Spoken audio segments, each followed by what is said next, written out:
बिस्मिल्लाहिर्रहमानिर्रहीम। अस्सलाम वालेकुम नाज़रीन, स्पेशल रिपोर्ट का आज का शुमारा लेकर मैं आपका मेज़बान आपकी खिदमत में हाजिर। नाज़रीन, स्पेशल रिपोर्ट में सबसे पहले बात करेंगे कश्मीर में ट्रेन सर्विस के हवाले से। आज तकरीबन 11 महीनों के वक्फे के बाद कश्मीर में बानीहाल से लेकर बारामूला तक रेल सर्विस को हरी झंडी दिखाई गई है और तकरीबन 11 महीनों से, एक तो आर्टिकल एब्लिगेशन के बाद और फिर कोविड लॉकडाउन की वजह से ट्रेन सर्विस को यहां पे मुअत्तल रखा गया था। आज जो ही सर्विस शुरू की गई है, नौगाम रेलवे स्टेशन के नज़दीक पोहरू इलाके में एक बारूदी सुरंग को नस्ब किया गया था। बाद में सिक्योरिटी फोर्सेज ने पूरे इलाके को मुहासरे में लिया और बम डिस्पोजल स्क्वाड को बुलाकर उस आईईडी को नाकारा कर दिया गया।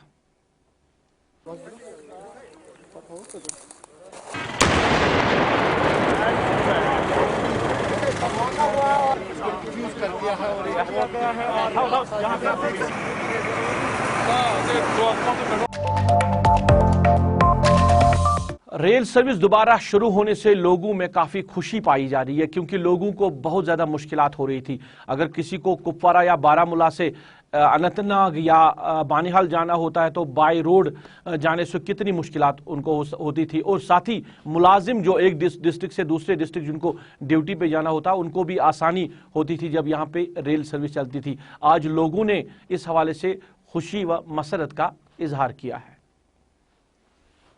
इंसान हेकान मंजिलस वथित कहें दिन अम सहूलियत क्या जामस मज कहें फसान तो बे पन्निस मंजिल मकसूदस टाइमस पे वातान यम आज गई 1 रेत बाद ट्रेन रिज्यूम बे बिल्कुल खैर मकदम कर तो मुश्किल सफर कर हेकान एफोर्ड कर अगर तमिस श्रीनगर पे बारामूला यून या अनंतनाग पे बारामूला पन मजूरी कर हेकान एफोर्ड कर किराया दिन कहें सो पे रिश्ते से हमें खबर कहें। बहुत सारे मुश्किल थे। अगर गाड़ी में जाया करते थे श्रीनगर या बडगाम तो पहले तो किराया बहुत ज़्यादा होता था, तो दूसरा ये कि ट्रैफिक जाम में फंसते थे, खासकर पटन और संग्रामा में बहुत फंसते थे। तो कम से कम बारामूला से श्रीनगर हमें 3-3 3.5 घंटे लगते थे और पैसा भी बहुत लगता था। सुमो वाले 110 रुपये लेते थे और बस में भी ज़्यादा किराया 55-60 रुपये तकरीबन।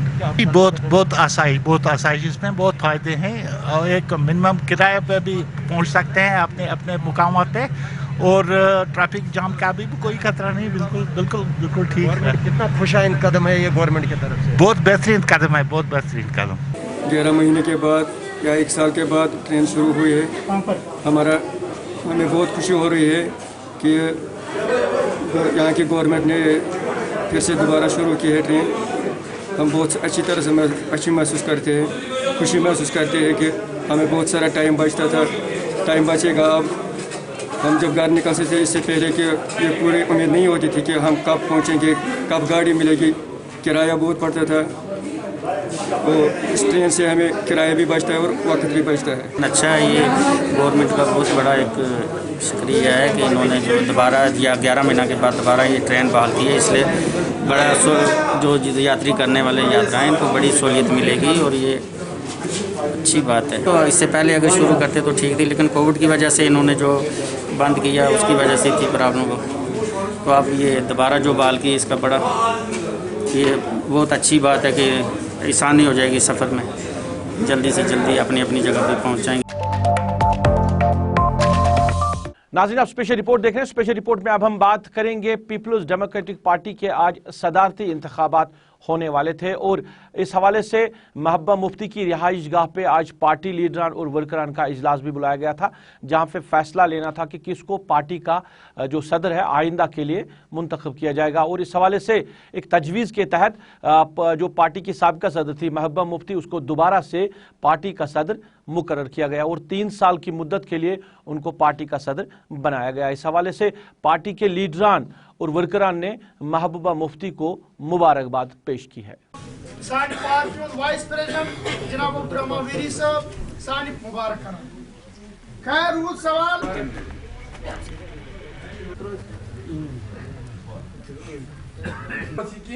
मतलब करो इनकी मेहमान नवाजी करेंगे, पर अफसोस वो नहीं, वो दरवाजे हम लोगों ने खोले नहीं, बंद कर दिए।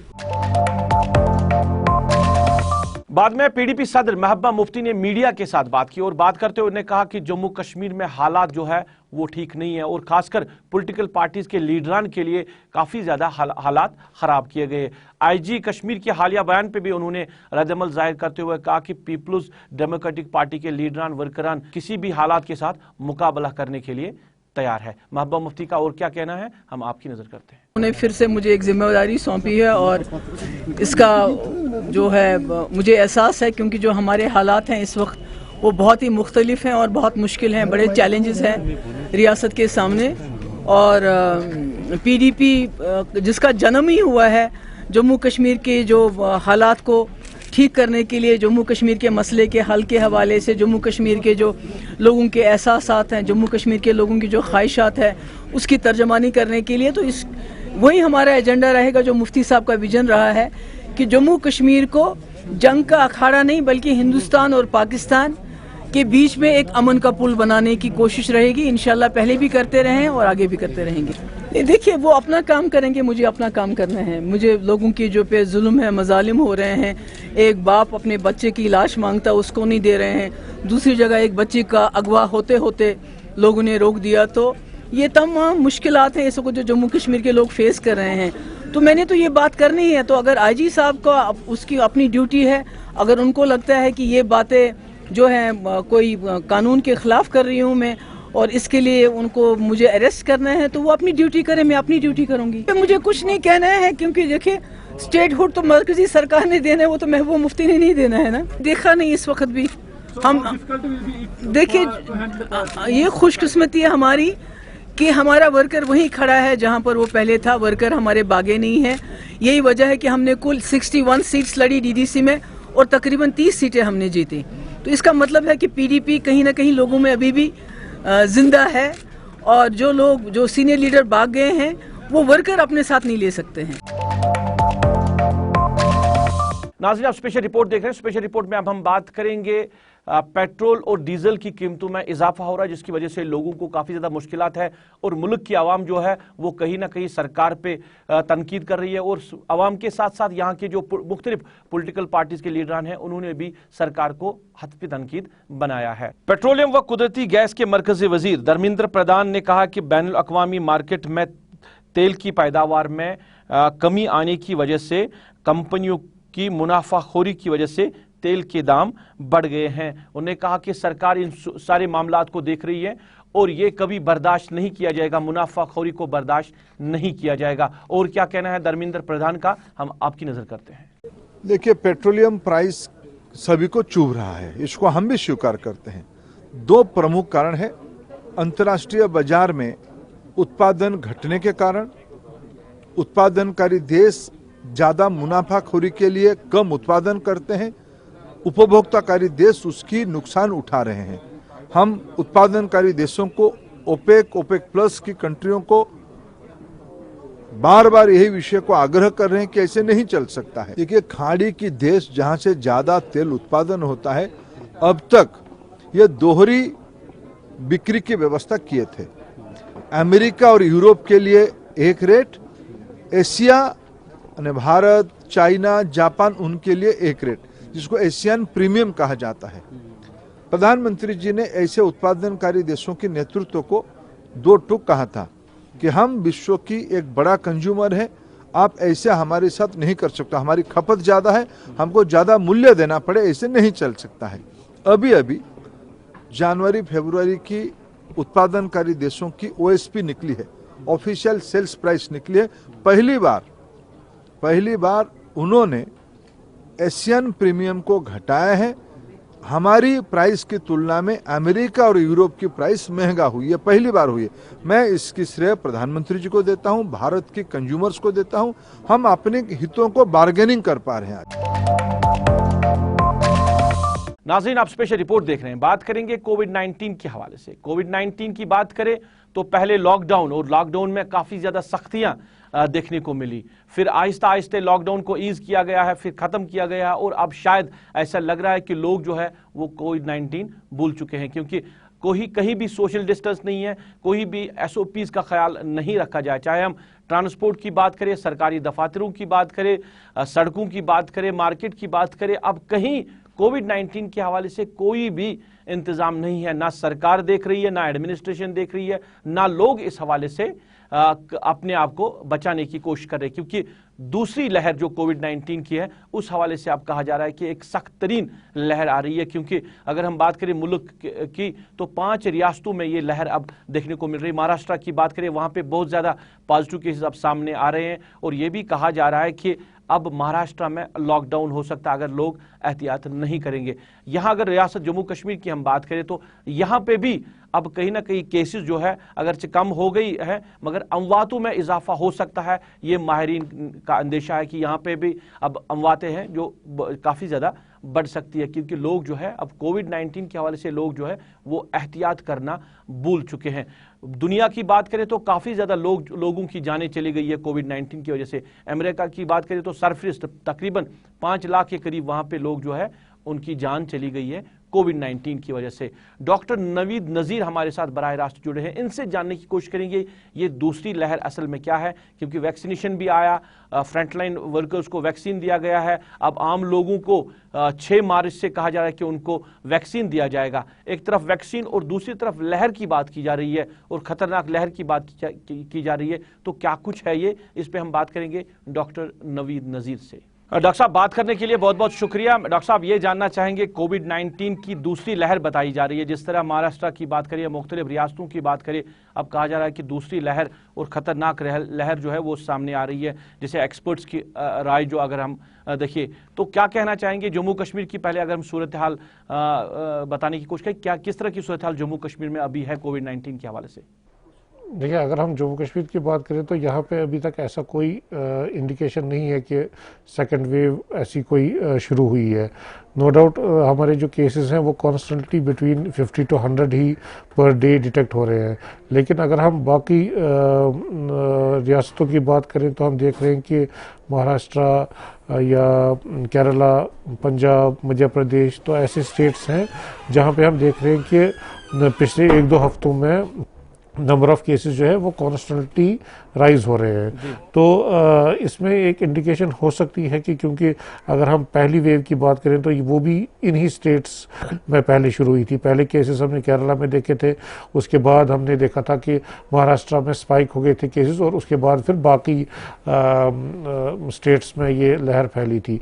तो इस बार भी इन्हीं स्टेट्स में पहले हम देख रहे हैं कि नंबर ऑफ केसेस में इजाफा हो रहा है। तो इसका खदशा यही है कि ये अगर हम प्रिकॉशनरी मेजर्स ना लें तो ये वेव जो है ये बाकी स्टेट्स में भी आ सकती है और नंबर ऑफ केसेस जो है वो बढ़ सकते हैं, क्योंकि हम देख रहे हैं कि बाकी कंट्रीज़ में हमने म्यूटेंट स्ट्रेन्स भी देखी, तो जैसे south Africa, UK, Korea, Brazil या इवन इन महाराष्ट्र की अगर हम बात करें वहाँ पे भी रिपोर्टली पता चल रहा है कि वहाँ पे भी ये म्यूटेंट स्ट्रेन्स है वहाँ पे।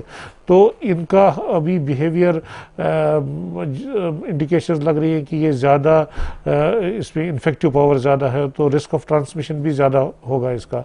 तो इसीलिए हमें वक्त का तकाजा यही है कि हम प्रिकॉशनरी मेजर्स जो हैं, जो भी SOPs हैं, एडवाइजरीज हैं, उन पे पूरी तरीके से अमल करें और जिनको भी जब अपनी बारी पे उनको वैक्सीन की अपॉर्चुनिटी मिले तो अपने आप को वैक्सीनेट कराएं, जो हम उनको भी जो सेफ्टी में रख सकते हैं और बाकी जो हमारी सोसाइटी है वो भी इससे सेफ रह सकती है। डॉक्टर साहब, वैक्सीन के हवाले से जानना चाहेंगे, अगर हम फ्रंटलाइन वर्कर्स की बात करें तो तकरीबन 2 लाख के करीब लोगों को वैक्सीन दिया गया। अब 6 मार्च से कहा जा रहा है कि आम लोगों को भी दिया जाएगा, तो किस तरह का असर जो है वैक्सीन का है, क्योंकि कहीं ना कहीं लोग कतराते हैं वैक्सीन करने के हवाले से। बहुत सारी बातें सामने आ रही है, लोग जिस तरह करें कि वैक्सीन ना करें, कई लोग ये भी कह रहे हैं कि सही नहीं है। तो किस तरह का वैक्सीन है और क्या इसके करने से कितनी कह सकते हैं कि हम अपने आप को बचा सकते हैं कोविड-19 से? देखिए, जैसे हमने देखा कि वैक्सीनेशन की ड्राइव जो है वो शुरू हो चुकी। पहले हेल्थ केयर वर्कर्स को वैक्सीनेट किया गया जो फ्रंट लाइन पे काम कर रहे थे, उसके बाद बाकी फ्रंट लाइनर जैसे रेवेन्यू ऑफिशियल्स या पुलिस ऑफिशियल्स जो थे उनको उसके बाद वैक्सीनेट किया जा रहा है। तो बारी बारी पे अकॉर्डिंग टू प्रायोरिटी हर किसी को वैक्सीनेट किया जाएगा।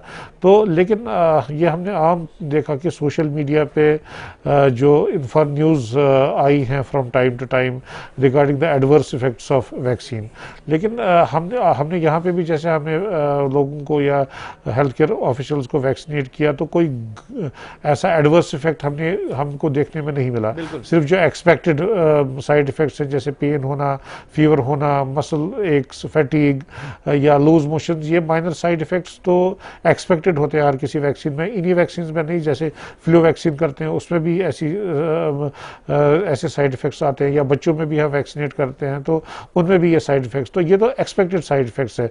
लेकिन जो ग्रॉसली कोई जो आम सोशल मीडिया पे न्यूज़ आ रही थी कि ऐसे होता है, डेथ्स होती है, वैसा हमने यहाँ पे भी आपने खुद कहा कि 2 लाख से ज़्यादा लोग वैक्सीनेट हो चुके हैं, तो ऐसा कोई एडवर्स इफेक्ट सामने नहीं आया है। लेकिन दूसरी चीज़ है एडवर्स इफेक्ट के साथ उसके साथ साथ एफिकेसी भी इम्पॉर्टेंट है। जो कंपनीज क्लेम करती हैं कि वो जो इस टाइम हमारे पास यहाँ पे अवेलेबल है वैक्सीन, उसमें एफिकेसी मोर देन 60% है, और सेकंड डोज जब लगाया जाएगा उसका तो उसकी एफिकेसी और भी इंक्रीज हो सकती है। लेकिन बाकी जो म्यूटेंट स्ट्रेन्स हैं अभी हमें नहीं पता है कि अभी it's a matter of research and time will only tell कि आगे जाके ये जो वैक्सीन है ये उन म्यूटेंट स्ट्रेन्स के अगेंस्ट काम करेगा कि नहीं करेगा। लेकिन जब भी जिसको भी अपॉर्चुनिटी मिलेगी ये वैक्सीन करने की तो उसे आगे आना चाहिए, वैक्सीनेट करना चाहिए, उससे वो खुद भी सेफ रहेगा और अपने बाकी फैमिली मेम्बर्स को और बाकी जो सोसाइटी के उससे भी उसको भी वो सेफ रख सकते हैं। डॉक्टर साहब, मैं आखिर में जानना चाहूँगा, जिस तरह अभी खबरें आ रही है कि पंजाब और जम्मू कश्मीर में अब अमवातें ज़्यादा हो सकती है कोविड-19 की वजह से, किस तरह ये हो सकता है? क्योंकि जहाँ केसेस कम है, अगर हम आपने जम्मू कश्मीर की बात की तो जिस तरह ये खबरें भी अब गश्त कर रही है कि अमवातें ज़्यादा होगी पूरे नॉर्थ में और नॉर्थ के साथ साथ जम्मू कश्मीर और पंजाब में, तो आप इन खबरों को किस तरह देख रहे हैं? क्या कुछ ऐसा हो सकता है आने वाले दिनों में? नहीं, अमवात को तो देखिए कोई शुमार नहीं कर सकता। देखिए जब तक जैसे हमने आम स्टैटिस्टिक्स के हिसाब से देखा, जो मोर्टेलिटी कोविड-19 की है वो है करीब अराउंड 1.5 to 2%। बिल्कुल। तो आप मतलब ये इनफैक्ट अगर हम अपने कश्मीर JNK UT की बात करें या पूरी कंट्री की बात करें as comparison to western countries, हमारी डेथ रेट या मोर्टेलिटी रेट जो है वो बहुत कम है as compare to western countries. इसमें डिफरेंट वजूहात है और इस टाइम भी हम देख रहे हैं कि मोर्टेलिटी जो है वो बहुत कम है। तो जब तक नंबर ऑफ़ केसेस हमारे नहीं बढ़ते हैं, स्पाइक ऐसा नहीं होगा, तो तब तक ये नहीं कह सकते हम कि हमारी नंबर ऑफ़ डेथ्स भी बढ़ेंगी।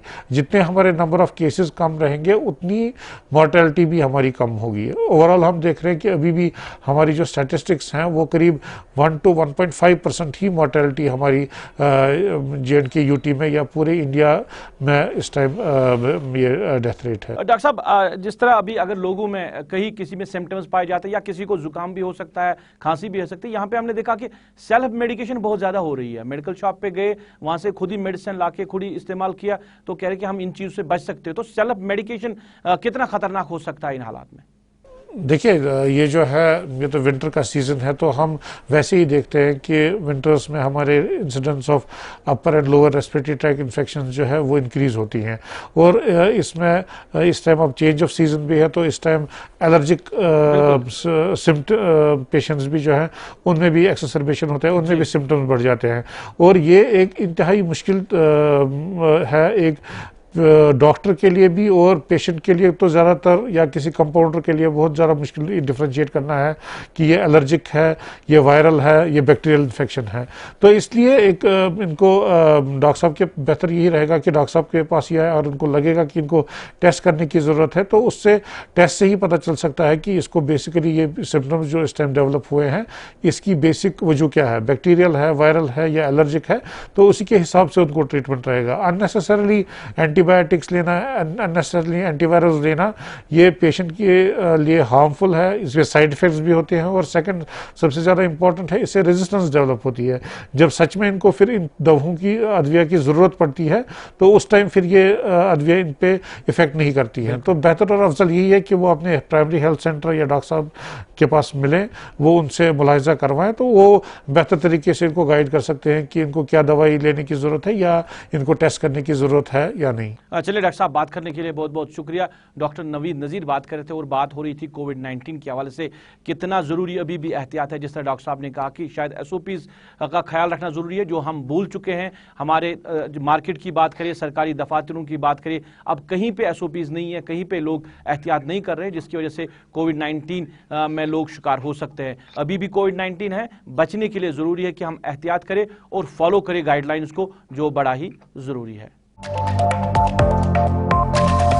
नाज़रीन, आप स्पेशल रिपोर्ट देख रहे हैं। बात करेंगे श्रीनगर में SDA पार्किंग का क़याम अमल में लाया गया था और उस वक्त सरकार ने कहा कि ट्रैफिक जाम को कम करने के लिए और सड़कों पे जो लोग गाड़ियां रखते हैं उसको कम करने के लिए ये पार्किंग का इंतखाब किया गया और करोड़ों रुपए इसमें खर्च किया गया है।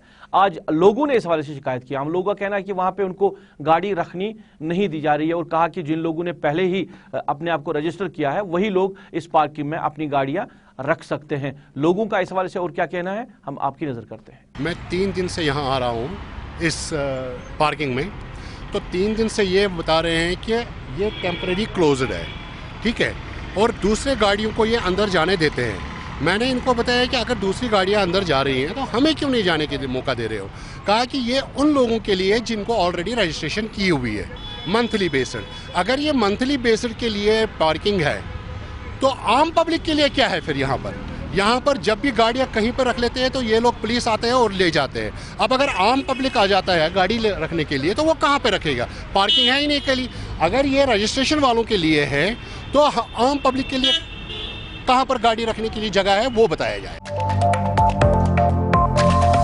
इधर बात करें जिला पुलवामा के त्राल इलाके की। आरिपल त्राल का इलाका, जहां पे गवर्नमेंट बॉयज हाई स्कूल जो है, बॉयज हाई स्कूल के अहाते में एक अखरोट का दरख्त है जो काफ़ी बड़ा है और बच्चों को इस हवाले से मुश्किलात हो रही है।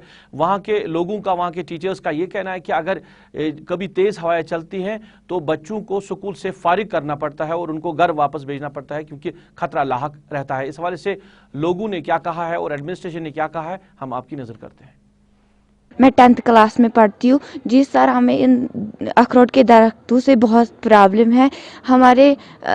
हमारे स्कूल के अहाते में जो ये अखरोट के दरख्त है, जब भी कोई आंधी या तूफान आता है तो इनसे हमें बहुत खतरा है। ये हमारे स्कूल, लगता है ऐसा कि हमारे स्कूल पे गिर जाएगा, तो हमें छुट्टी करनी पड़ती है। जब भी कोई तूफान या आंधी होती है हमें छुट्टी करनी पड़ती है। जी सर, हमने कई बार सरकार से गुजारिश की थी कि वो ये दरख्त काटे ताकि हम अपनी तालीम जारी रख सके, बट यहाँ पे किसी ने तवज्जो नहीं दिया। इसलिए हम सरकार से गुजारिश करते हैं कि वो फ़ौरन इन दरख्तों की कटाई करे ताकि हम अपनी तालीम जारी रख सकें। पास है, नई बिल्डिंग बन रही है एंड अभी हमको फंक्शन करने जा रहे हैं, तो उसमें जो हमारे जो अखरोट के जो ट्रीज़ है, सही है कि उनके जो हमें लगेगा कि जो थ्रेट एप्रीहेंशन है, जहाँ हमें लगेगा कि कहीं खतरा है तो उसको हम काटने का परमिशन दे देंगे। बट अभी मैंने रिपोर्ट तलब किया है एंड मैंने खुद भी देखा कि वहाँ पे अखरोट के ट्रीज़ हैं, जो हमें लगेगा कि कहीं के जो डेटेरेटेड कंडीशन में है तो उनको हम काटने का परमिशन देंगे। नाज़रीन, आप स्पेशल रिपोर्ट देख रहे हैं। अगर हम बात करें साफ सफाई के हवाले से बात करें तो सरकार के दावे बहुत ज़्यादा है, क्योंकि कूड़ा करकट अगर हम बात करें तो मुख्तलिफ सड़कों पे हम देखते आ रहे हैं, चाहे हम श्रीनगर की बात करें या मुख्तलिफ अजला की बात करें, क्योंकि डंपिंग साइट कहीं नहीं बनाई जा रही है, चाहे अजला की बात करें या श्रीनगर की बात करें, जिसकी वजह से आए रोज़ लोगों को मुश्किलात हो रही है।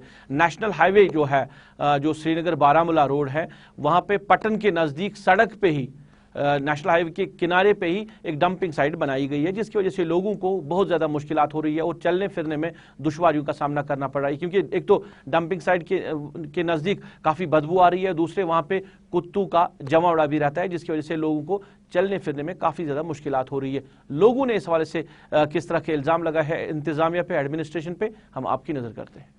अभी हम इस time Srinagar Baramulla national highway से है, जिसको हम श्रीनगर मुजफ्फराबाद नेशनल हाईवे भी बोलते हैं। तो आप देख सकते हो मनाजिर नेशनल हाईवे पे जो यहाँ पे गार्बेजेस किसी ने डाले हैं रात को, तो जहाँ से वहाँ से एडमिनिस्ट्रेशन बोलते आते हैं, दावे करते हैं सफाई अभियान का, but in the ground situation they were nowhere.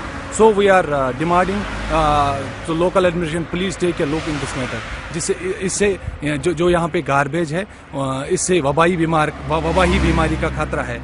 तो we are requesting to local administration please take a look in this matter. It could become the burden in the society. चलिए नाज़रीन, ये था आज का स्पेशल रिपोर्ट। आज के special report में मुझे मेरी पूरी टीम के साथ, मेरे कैमरा पर्सन आबिद कादिर, मेरे ऑनलाइन एडिटर खालिद मुश्ताक के साथ इस वादे के साथ दीजिए इजाजत। आप अपना ख्याल रखेंगे, हमें दुआओं में याद रखेंगे।